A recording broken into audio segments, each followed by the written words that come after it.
Hello दोस्तों। तो आज अपना जो टॉपिक है वो रहेगा जेनेटिक कोड। जेनेटिक कोड को हम पढ़ते हैं कि जेनेटिक कोड क्या है, क्या इसमें से क्वेश्चन बन सकते हैं।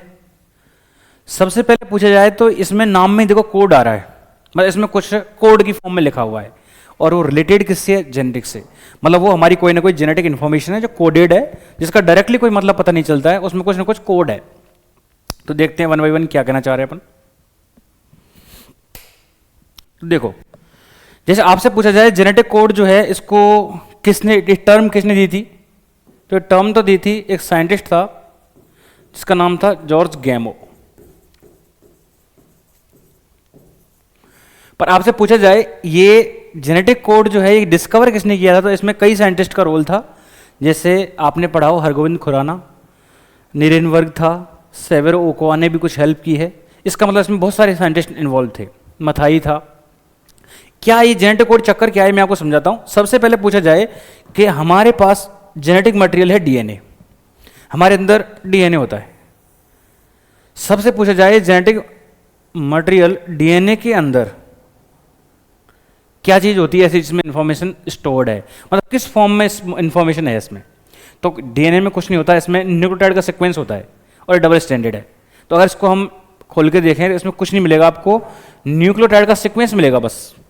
और वो सीक्वेंस यही 4 न्यूक्लियोटाइड घूमेंगे, यही 4 न्यूक्लियोटाइड हैं जो 1 बाई 1 उल्टे सीधे होते रहेंगे। जैसे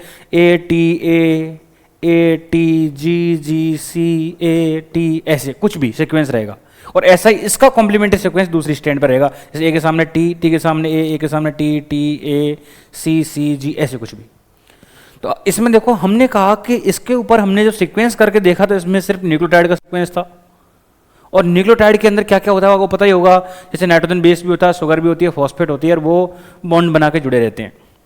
ये तो आपने डीएनए को पढ़ा होगा। तो इसमें दोनों स्ट्रैंड को देखा, दोनों स्ट्रैंड पे न्यूक्लियोटाइड का सीक्वेंस मिला, इसके अलावा कुछ नहीं था। फिर देखा डीएनए क्या बनाता है, एमआरएनए। तो इस डीएनए की एक स्ट्रैंड जिसको हम टेम्पलेट कहेंगे, जो 3 to 5 डैश होती है, वो इस आरएनए को बनाएगी 5 to 3। और इस आरएनए पे भी कुछ नहीं होगा, न्यूक्लियोटाइड का सीक्वेंस होगा। और ये न्यूक्लियोटाइड सीक्वेंस जो है वो थोड़ा सा फर्क रहेगा इसमें कि इसमें थायमिन की जगह यूरेसिल आएगा। मतलब इसमें 4 बेस होंगे AUCG, और इनका कोई ना कोई सीक्वेंस रहेगा। और इस सीक्वेंस के बेसिस पे यह अमाइनो एसिड्स की पॉलीपेप्टाइड चेन बनेगी, यानी ये 1 बाई 1 अमाइनो एसिड्स आके लग जाएंगे। जैसे ये अमाइनो एसिड 1 है, 2 है, 3 है, ऐसे करते करते क्या बन जाएगी आपके पास, पॉलीपेप्टाइड चेन। तो देखो एनसीईआरटी के पैराग्राफ में लिखा हुआ है कि इस डीएनए से हम आरएनए को प्रिडिक्ट करें, ये आसान है। इसको हम कंसेप्ट से समझ सकते हैं कि डीएनए का कॉम्प्लीमेंट्री बनेगा आरएनए। यानी सबसे पहले जो इंफॉर्मेशन डीएनए के पास थी उसने उस इंफॉर्मेशन को आरएनए में कॉपी किया, तो एमआरएनए की फॉर्म में इंफॉर्मेशन कॉपी हो गई। और एमआरएनए की इंफॉर्मेशन जो थी उस पर बेस्ड ये पॉलीपेप्टाइड चेन बनी है। तो आपसे पूछा जाए कि ये पॉलीपेप्टाइड चेन कैसे बन गई, इसमें क्या सीक्वेंस था, इसमें ऐसा क्या कोड था जो इससे स्पेसिफिक अमाइनो एसिड्स ऐसे लिंक्ड होकर आके जुड़ जाते हैं। तो ये जेनेटिक कोड से समझेंगे। यानी एक एमआरएनए जो है, ये है एमआरएनए। इस एमआरएनए पर जो न्यूक्लियोटाइड का सीक्वेंस है यहां से यहां तक कंप्लीट, इस कंप्लीट सीक्वेंस को बोलेंगे हम जेनेटिक कोड। और इसमें हम आगे देखेंगे, इसमें कोडोन जो होता है वो 3 नाइट्रोजन बेसेस का ग्रुप होता है। इस 3 नाइट्रोजन बेसेस के ग्रुप को या इस सीक्वेंस को हम क्या कहेंगे, कोडोन। क्या कहेंगे, कोडोन। तो कोडोन तो है इन 3 का ग्रुप जो कंटिन्यूस 3 है, और जेनेटिक कोड है कंप्लीट। तो जेनेटिक कोड तो कोड करता है कंप्लीट पॉलीपेप्टाइड चेन को, और कोडोन एक सिंगल अमाइनो एसिड को कोड करने के लिए जिम्मेदार है। ये हमने देखा। तो अब ये बहुत मुश्किल था कि इससे कोडोन से सीक्वेंस से ये स्पेसिफिक अमाइनो एसिड कैसे जुड़े, आखिर में इनमें से कितने कितने का ग्रुप है जो एक अमाइनो एसिड को कोड कर रहा है, या पॉलीपेप्टाइड चेन कैसे कोड हो रही है, इसको समझना बहुत मुश्किल काम था उस टाइम पे। तो इसको समझा गया, कैसे समझा गया, क्या बताया गया, वो हम सब इसमें देखते हैं। तो अगर आपसे पूछा जाए जेनेटिक कोड और कोडोन क्या थे, वो मैंने आपको बता दिया। तो सबसे पहले क्या हुआ, देखो सबसे पहले इसे जॉर्ज गैमो है, उसने इसको थियोरेटिकली प्रूव कर दिया था। जॉर्ज गैमो ने इसको थियोरेटिकली प्रूव कर दिया था कि जेनेटिक कोड क्या है और ये कितने का बना होता है। तो इसको बताया गया कि हमारी बॉडी के अंदर 20 टाइप के अमाइनो एसिड्स हैं, और इन 20 टाइप्स के अमाइनो एसिड को सीक्वेंस में अरेंज करने के लिए जो कोड होता है उसमें 4 ही टाइप के नाइट्रोजन बेस होते हैं, AUCG, अगर आप एमआरएनए में देखो तो। और डीएनए पे देखो तो यू की जगह टी आ जाएगा। कि ये ही 4 हैं जो सीक्वेंस बदल बदल के अरेंज हो रखे हैं और इनसे कोड होंगे ये सारे। तो आप बताओ इनसे कैसे कितने कितने ग्रुप बना के कोड हो रहे होंगे, कितने का ग्रुप अमीनो एसिड को कोड करता होगा, ऐसा कुछ। तो इसने कहा कि देखो ये 4 हैं, अगर हम इन 4 से मान लेते हैं एक नाइट्रोजन बेस से एक न्यूक्लियोटाइड से एक अमीनो एसिड बने, तो इससे अमीनो एसिड बने मान लो 1, तो बताओ 4 से कितने बन जाएंगे? एक यू से बनेगा, एक सी से, एक जी से। तो 4 से आप कहोगे कि 4 अमीनो एसिड बन सकते हैं मैक्स।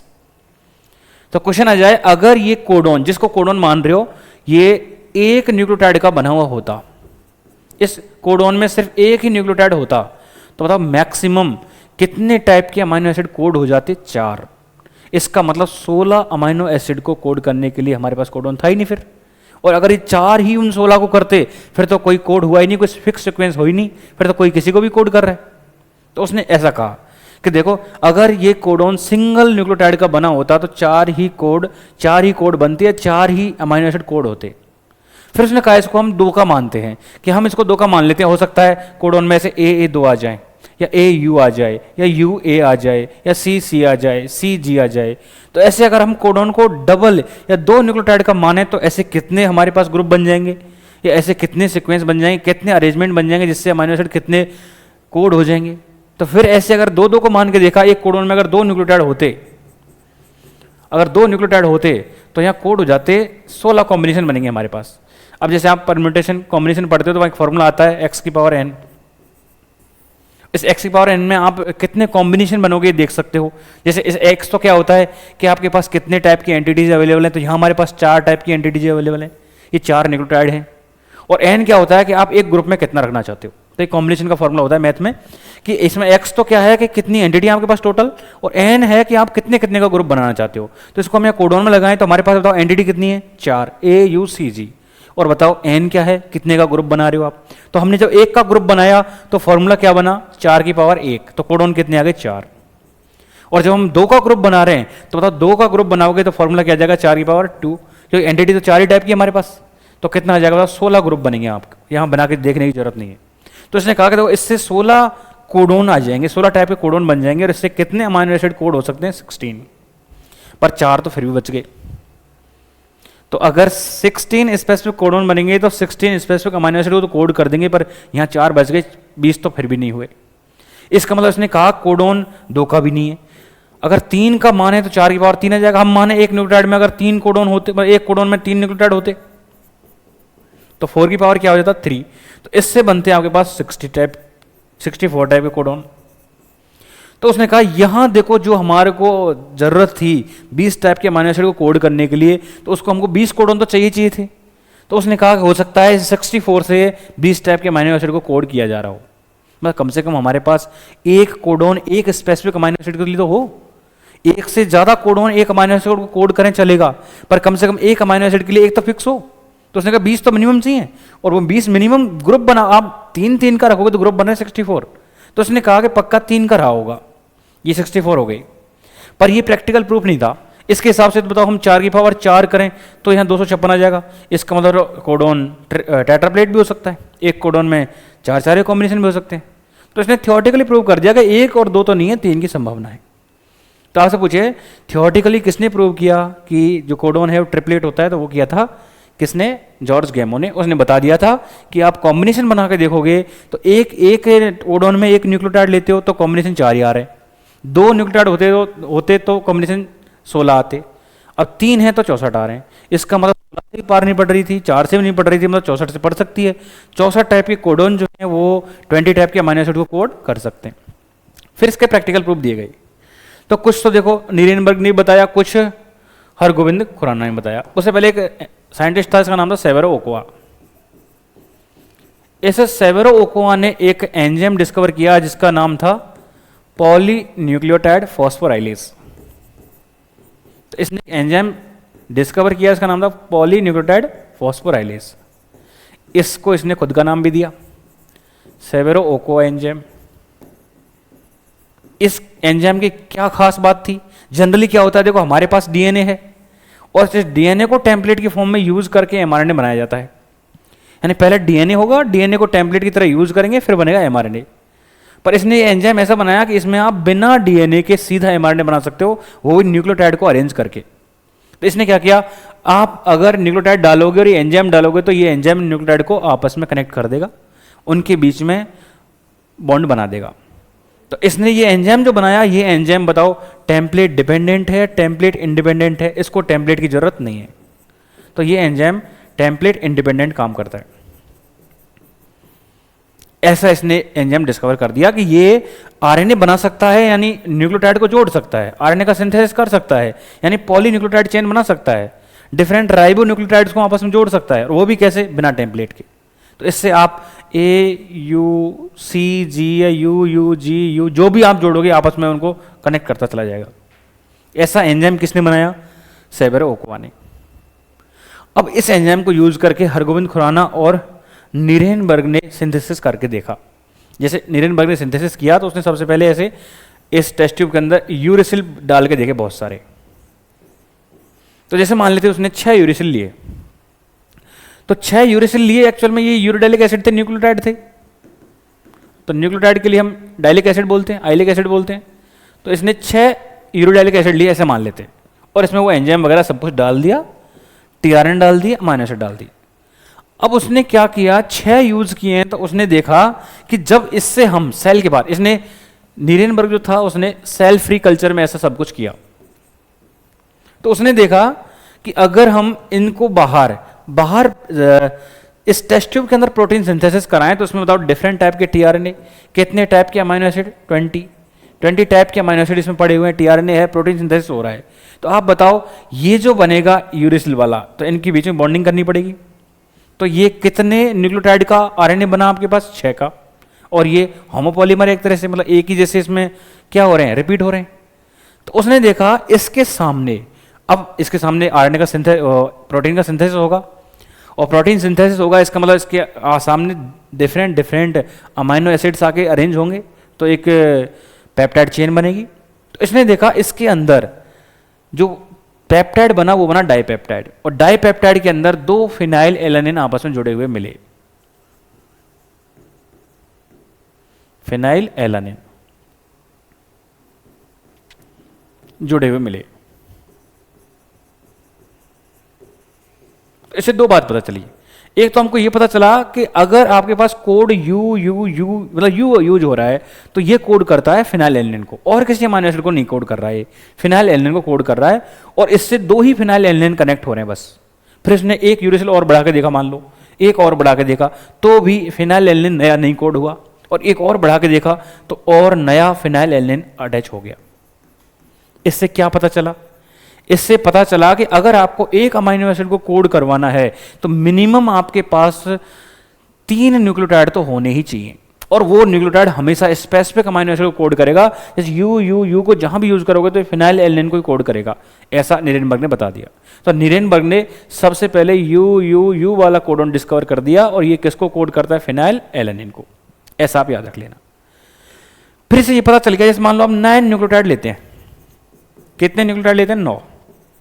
तो 9 न्यूक्लियोटाइड से बताओ कितने अमाइनो एसिड कोड हुए हैं, 3। इससे जो पॉलीपेप्टाइड चेन बनी है उसके अंदर 3 अमाइनो एसिड हैं। इसका मतलब एक अमाइनो एसिड को कोड करने के लिए कितने न्यूक्लियोटाइड की जरूरत है, 3। इसका मतलब एक अमाइनो एसिड का जो कोड है वो डेफिनेटली 3 न्यूक्लियोटाइड का बना होगा, और इसको ही बोल दिया उसने कोडोन। तो कोडोन के अंदर कितने न्यूक्लियोटाइड होते हैं, 3। ये यहां से प्रैक्टिकली प्रूव हो जाता है, और इसको थ्योरेटिकली जॉर्ज गेमर ने बता दिया था।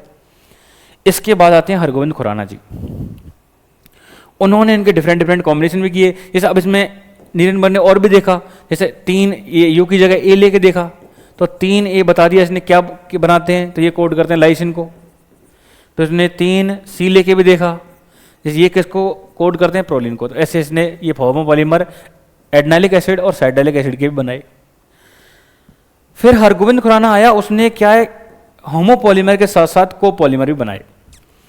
होमोपॉलीमर के साथ साथ कोपॉलीमर भी बनाए। कोपॉलीमर का मतलब है डिफरेंट यूनिट लेके भी पॉलीमर बनाया, जिसको आप हेट्रोपॉलीमर भी बोल सकते हो। और जो नीरेनबर्ग का मेथड था वो तो था सेल फ्री कल्चर या सेल फ्री सिस्टम, और हरगोविंद खुराना वाले को हमने बोल दिया केमिकल मेथड।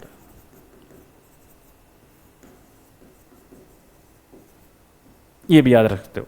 इसने बना के देखा, इसने कहा कि देखो जी और यू को आप साथ में लो, तो आप जी और यू को साथ में लो तो क्या होगा, जी यू को रिपीट करते चलो, तो इसमें हमारे में जो रिपीटेड यूनिट है वो क्या हो जाएगी, जी यू, मतलब हम जी यू का पॉलीमर बना रहे हैं।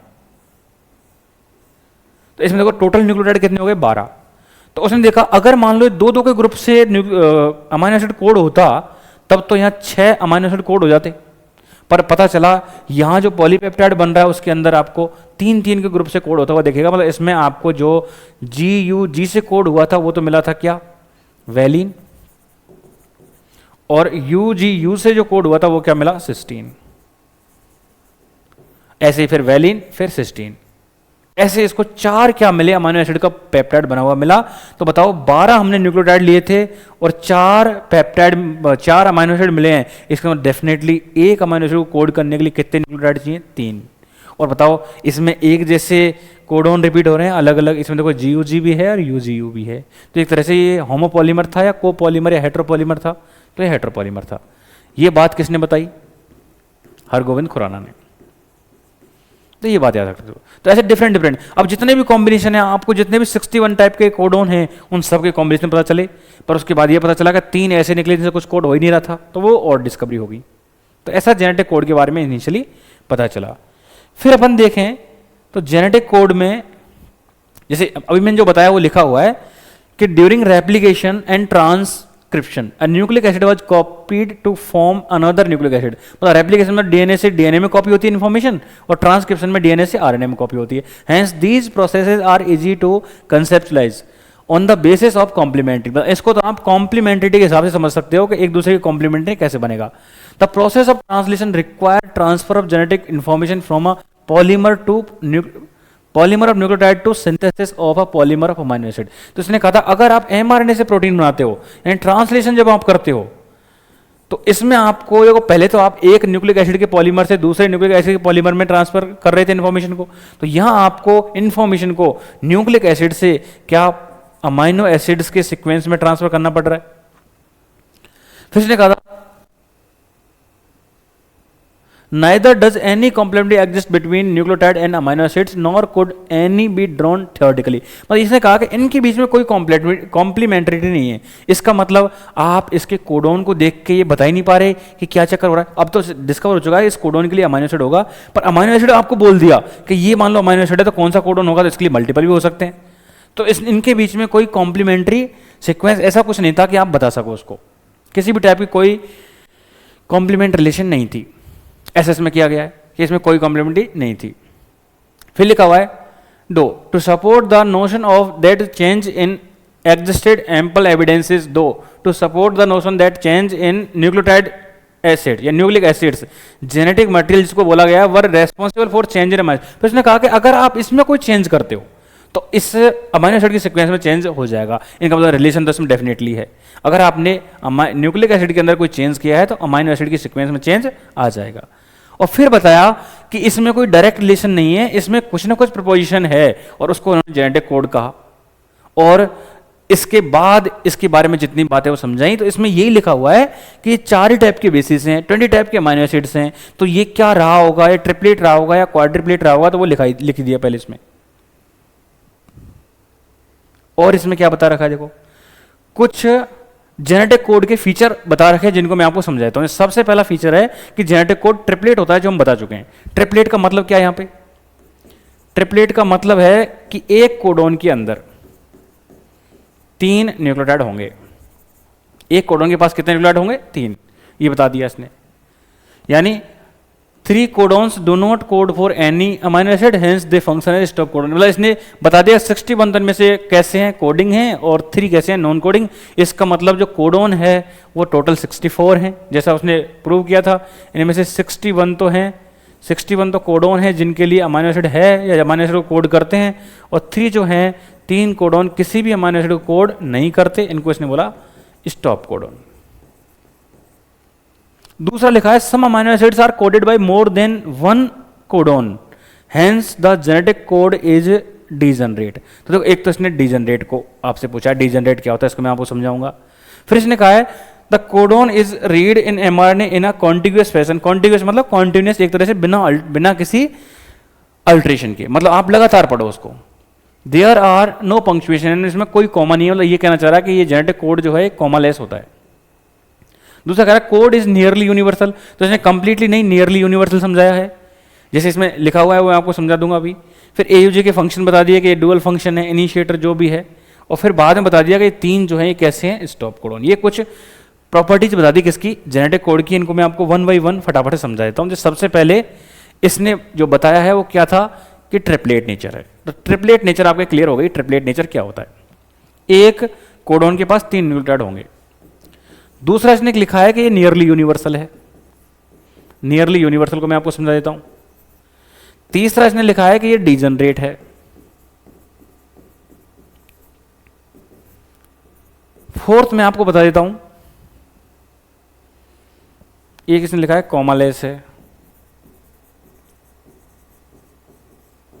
एक आप याद रखना ये नॉन एम्बिगुअस है, अनएम्बिगुअस है।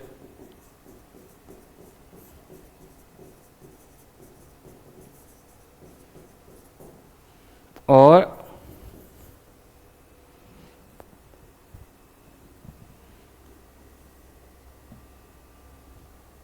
इन प्रॉपर्टीज को पढ़ते हैं हम कि क्या है।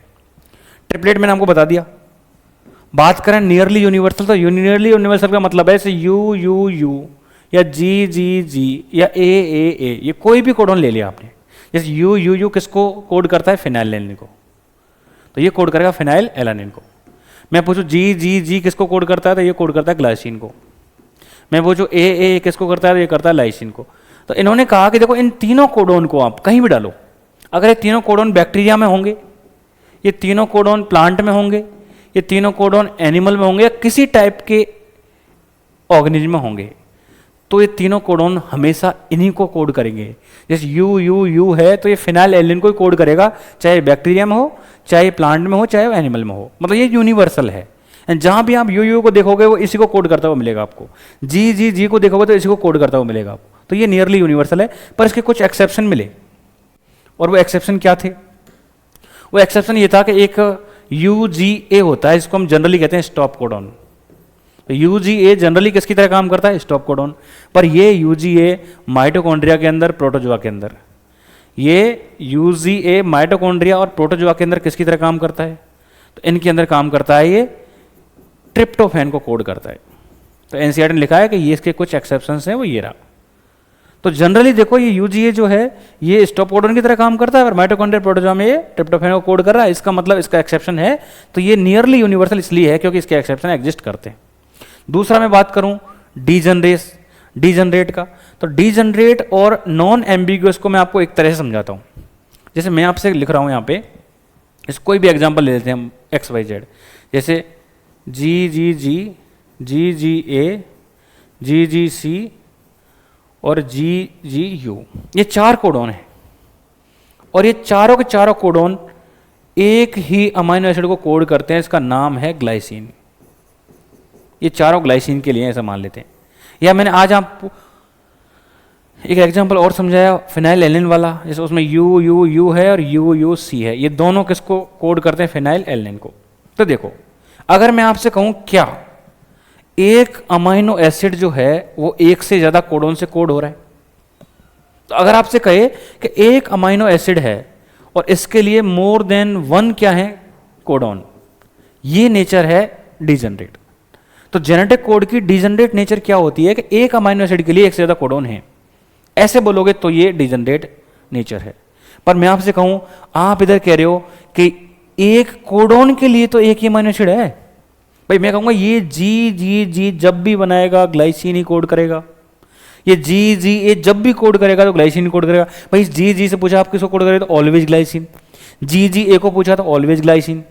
तो मैं आपसे glycine coded by more than 1 amino acid या मोर देन 1 कोडॉन, तब तो क्या होगा, ये डीजनरेट।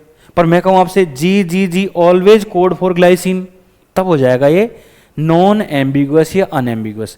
एम्बिगुअस का मतलब है डाउटफुल कंडीशन, मतलब जिसमें आप डाउट कर सको, संदेह कर सको। तो ये नॉन एम्बिगुअस है, मतलब इसमें आप डाउट नहीं कर सकते। तो इसको कैसे एक्सप्लेन करोगे कि GGG जो है वो ऑलवेज किसको कोड करता है, ग्लाइसिन को, तब तो कौन सी नेचर को बता रहे हो आप, नॉन एम्बिगुअस। और आप ऐसे कहो कि ग्लाइसिन को या ग्लाइसिन में है मोर देन वन कोडोन या ग्लाइसिन के पास एक से ज़्यादा कोडोन है, तब आप किस नेचर को बता रहे हो? डीजनरेट को। तो डीजनरेट को आप ऐसे बताओगे कि एक अमीनो एसिड के लिए एक से ज़्यादा कोडोन है, और जब आप नॉन एम्बिगुअस को बताओगे, बताना एक कोडोन हमेशा सेम अमीनो एसिड को कोड करता है। जैसे जी जी जी ऑलवेज किसको कोड करेगा? ग्लाइसिन को। यू यू यू ऑलवेज किसको कोड करेगा? फिनाइल एल्निन को। तो ये नेचर तो है कौन सी? डीजनरेट। और जब आप एक अमीनो एसिड के लिए एक से ज़्यादा कोडोन बताओगे तो कौन सी नेचर को एक्सप्लेन कर रहे हो आप? Non ambiguous. ठीक है, यहां तक कोई दिक्कत? एक है कॉमालेस, इनके भी एक्सेप्शन है। इस डीजनरेट का मतलब इसके लिए एक्सेप्शन क्या है? तो डीजनरेट में एक्सेप्शन है आपके लिए, जैसे मैंने बता दिया AUG।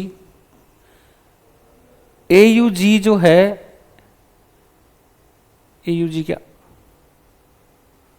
इसमें हम एक्सेप्शन कैसे निकालेंगे? ये देखो भाई, इसमें मैं कह रहा हूं एक अमीनो एसिड के लिए कोडोन एक से ज्यादा होगा। मतलब अगर मैं पूछूं एक कोई ऐसा अमीनो एसिड है जिसके लिए एक से ज्यादा कोडोन ना होते हो, तो बिल्कुल है। जैसे ट्रिप्टोफैन। ट्रिप्टोफैन जो है ये हमेशा किससे कोड होता है? UGG से। तो ट्रिप्टोफैन किससे कोड होगा? UGG से। ऐसे आपको मिथ्योनिन, तो मिथ्योनिन किससे कोड होता है? AUG से। तो इनके लिए एक से ज्यादा कोडोन नहीं है, एक एक कोडोन है। इस ट्रिप्टोफैन के लिए भी एक कोडोन है, मिथ्योनिन के भी एक कोडोन है। तो ये डीजनरेट का एक्सेप्शन हो जाएंगे।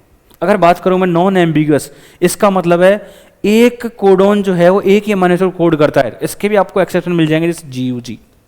तो इसका कौन एक्सेप्शन हो जाएगा? GUG। यानी GUG जो है ये जनरली तो कोड करता है वैलिन को, पर जब ये फर्स्ट पोजीशन पे आता है तो ये इनिशिएटर कोडोन की तरह काम कर लेता है। मतलब ये किसकी तरह काम, ये किसको कोड कर देगा? मेथियोनिन को।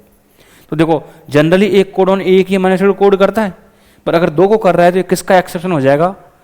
नॉन एम्बिगुअस नेचर का। तो इसका भी एक्सेप्शन है। बात करें कोमलेस की। कोमलेस क्या है? कोमलेस का मतलब है जब भी आप जेनेटिक कोड को पढ़ोगे तो आपको कंटिन्यूस पढ़ना पड़ेगा, जैसे AUG CUC UGU GUG जो भी लगातार ऐसे। पर इसका भी एक्सेप्शन है। और इसका एक्सेप्शन मतलब इसका एक्सेप्शन नहीं है। कोमालेस का कोई एक्सेप्शन नहीं है। कोमालेस और ट्रिपलेट का कोई एक्सेप्शन हमारे पास नहीं है। तो इसमें तो ऐसे ही रहेगा। और एक आप याद रखो, तो ये याद रख लेना कि इसकी एक नेचर और है कि नॉन ओवरलैपिंग होती है। ये ओवरलैपिंग नहीं होती है, नॉन ओवरलैपिंग होते हैं।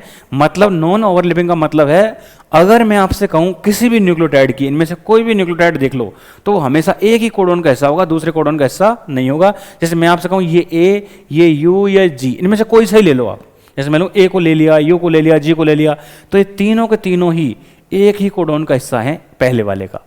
और इन तीनों में से किसी भी न्यूक्लियोटाइड को देख लो, वो भी एक ही कोडोन का हिस्सा होगा अगले वाले का। तो नॉन ओवरलैपिंग का मतलब है एक न्यूक्लियोटाइड जो है ये ऑलवेज एक ही कोडोन का हिस्सा होता है। तो एक कोडोन न्यूक्लियोटाइड जो है वो पार्ट होता है एक कोडोन का। ये नॉन ओवरलैपिंग नेचर है। पर इसका एक्सेप्शन है, कोमालेस का कोई एक्सेप्शन नहीं है। इस नॉन ओवरलैपिंग का एक्सेप्शन है कुछ वायरसेस। जैसे आपने पढ़ा हो 5 × 174 बैक्टीरियोफेज, एक आपने पढ़ा हो SV40 वायरस। तो कुछ वायरसेस हैं जो इसके एक्सेप्शन हैं। और उसमें एक कंडीशन और देख लो आप, अगर एक तो एक कोड ओवरलैपिंग होगा, एक नॉन ओवरलैपिंग। जनरली कैसा होता है? Non overlapping. और ये कैसा हो सकता है? कभी कभार ओवरलैपिंग। अब चलो, मैंने जो आपको लिखा है इसमें टोटल 1 2 3 4 कोडोन लिखे हैं। तो आप मेरे को देख के बताओ 4 कोडोन हैं तो कितने अमीनो एसिड कोड होंगे? 4। तो इसमें अगर आप 3 ग्रुप बना रहे हो, कोई ओवरलैपिंग नहीं हो रही है, तो देखो 1 2 3 और 4 कोडोन मिलेंगे। तो जब कोडोन नॉन ओवरलैपिंग होता है तो कितने कोडोन बन रहे हैं? 4। पर अगर मान लेते हैं ये ओवरलैपिंग शो कर जाए, तब कितने बनेंगे? ओवरलैपिंग शो करेगा तो क्या होगा? देखो एक न्यूक्लियोटाइड जो है वो मल्टीपल का पार्ट बन जाएगा। जैसे मैंने कहा पहला बना AUG, तो मैंने लिख दिया ओवरलैपिंग में। जैसे नॉन ओवरलैपिंग में आपको चारों साफ दिख रहे हैं। क्या दिख रहे हैं? पहला तो कौन सा है? AUG, दूसरा कौन सा है? CUC, तीसरा कौन सा है? UGU, और चौथा कौन सा है? GUG। पर पूछो मैं ओवरलैपिंग में देखो क्या होगा, तो इसमें फर्स्ट तो AUG हो जाएगा, पर बताओ क्या दूसरे में तो UGC भी हो जाएगा? तो दूसरे में UGC भी हो जाएगा। क्या ये अगला वाला G भी ओवरलैपिंग शो करता है? तो ये GCU बना लेगा। क्या ये C वापस अगले में जाएगा? CUC बना लेगा। क्या UCU बन जाएगा? क्या CUG बन जाएगा? क्या UGU बन जाएगा? GUG बन जाएगा? UGU बन जाएगा? और GUG बन जाएगा। अब आप इसको देखो और बताओ मेरे को इसमें टोटल कितने कोडॉन हो गए ओवरलैपिंग में। 1 2 3 4 5 6 7 8 9 10, 10 कोडॉन हो गए। जब आप ओवरलैपिंग स्टार्ट करोगे तो देखो यहाँ से पहला वाला ऐसे हो गया, यहाँ से ये अगले का भी पार्ट हो गया, ये अगले का भी पार्ट हो गया, ये अगले का भी पार्ट हो गया। मतलब हर कोडॉन, हर न्यूक्लियोटाइड अगले का पार्ट बनता जा रहा है। मतलब इसमें देखो ये यू जो है, क्या ये AUG का ही पार्ट रहा या अगले वाले का भी पार्ट हो गया? तो देखो AUG का भी पार्ट है और ये UGC का भी पार्ट है। तो बताओ ये वाला जो G है, ये वाला जो U है, क्या ये अगले में भी आ रहा है? ये वाला G है, ये अगले में भी आ रहा है। इसका मतलब है इसमें एक न्यूक्लियोटाइड मल्टीपल कोडॉन का हिस्सा बन रहा है, इसका मतलब ये ओवरलैपिंग है। तो अगर आपसे क्वेश्चन आ जाए कि अगर ये ओवरलैपिंग है तो कितने कोडॉन बनेंगे, तो कितने कोडॉन बने? 10। और नॉन ओवरलैपिंग था तो कितने बने? 4। तो अगर कोई क्वेश्चन आ जाए, मान लो मैंने यहाँ 12 न्यूक्लियोटाइड का सीक्वेंस लिखा, कितने न्यूक्लियोटाइड थे? 12। बताओ अगर नॉन ओवरलैपिंग है तो सीधा 12 में 3 का पार्ट भाग दो, 4 कोडॉन बनेंगे, 3 का ग्रुप बनेगा। 12 न्यूक्लियोटाइड थे, 3 से डिवाइड कर दो, 4 कोडॉन बनेंगे। पर मान लो ये ओवरलैपिंग हुआ तब कितने बनेंगे? तो उसके लिए एक सिंपल सा तरीका है। देखो ये फर्स्ट वाला कभी भी ओवरलैपिंग नहीं करेगा, फर्स्ट वाला सिर्फ AUG का हिस्सा रहेगा, ये कभी ओवरलैपिंग शो नहीं करेगा। एक लास्ट वाला भी कभी ओवरलैपिंग शो नहीं करेगा, ये GUG का हिस्सा रहेगा, बाकी किसी में पार्टिसिपेट नहीं करेगा। तो इन टोटल जितने भी न्यूक्लियोटाइड थे इनमें से 2 ओवरलैपिंग नहीं कर रहे हैं, एक तो फर्स्ट वाला और एक लास्ट वाला, और बाकी हर अमाइनो एसिड ओवरलैप कर रहा है, हर न्यूक्लियोटाइड ओवरलैप कर रहा है। मतलब हर न्यूक्लियोटाइड से आप स्टार्ट करोगे तो नया कोडॉन बन जाएगा, हर न्यूक्लियोटाइड से स्टार्ट करोगे तो आप एक नया कोडॉन बन जाएगा। इसका मतलब फर्स्ट और लास्ट को छोड़ के सारे ओवरलैपिंग शो कर रहे हैं। इसका मतलब कितने हैं जो ओवरलैपिंग नहीं कर रहे? 2। तो आप टोटल में से 2 माइनस कर दो। टोटल कितने थे? 12, उनमें से 2 माइनस कर दो, बाकी हर एक न्यूक्लियोटाइड कोडॉन बना देगा। इसका मतलब टोटल कितने बन गए? 10। तो इसके लिए एक फॉर्मूला याद रख लेना आप, N-2। और यह N क्या होता है? Number of nucleotide. तो अगर आपसे पूछा जाए कि कोडॉन है या एक जेनेटिक कोड है जिसमें 12 न्यूक्लियोटाइड हैं और अगर ये कोडॉन ओवरलैपिंग शो करे तो कितने कोडॉन बना देगा, तो यहाँ कॉम्बिनेशन बनेंगे टोटल N-2 और N क्या है? Number of nucleotide. जो आपको न्यूक्लियोटाइड का नंबर दे रहा है उसको लिख देना। तो जैसे मैं आपसे कहूँ, अगर यहाँ जैसे आपसे क्वेश्चन पूछूँ मैं, अगर मान लो टोटल 24 क्या है न्यूक्लियोटाइड और इनके सिक्वेंस से एक जेनेटिक कोड बन रहा है, तो अगर इनके सिक्वेंस से कोई जेनेटिक कोड बन रहा है तो आप मेरे को बताओ कितने तो ओवरलैपिंग में बनेंगे और कितने नॉन ओवरलैपिंग में। तो अगर ये जनरली नॉन ओवरलैपिंग होता है तो नॉन ओवरलैपिंग होगा तब तो 24 में आप सीधा 3 से डिवाइड कर दो, 8 कोडॉन बनेंगे। और अगर ये ओवरलैपिंग हुआ तो आपको कुछ नहीं करना, आपको नए कोडॉन बना के नहीं देखने, आप तो सीधा सीधा 24 में से 2 माइनस कर देना, N-2 लगा देना। तो कितने कोडॉन आएंगे? 22। फर्स्ट और लास्ट कभी भी ओवरलैपिंग शो नहीं करेंगे। तो ये जेनेटिक कोड के बारे में कुछ इन्फॉर्मेशन दिया आपको, इसको देख लेना ध्यान से। काफ़ी कुछ चीज़ें इसमें हमने सीखी है। Thank you.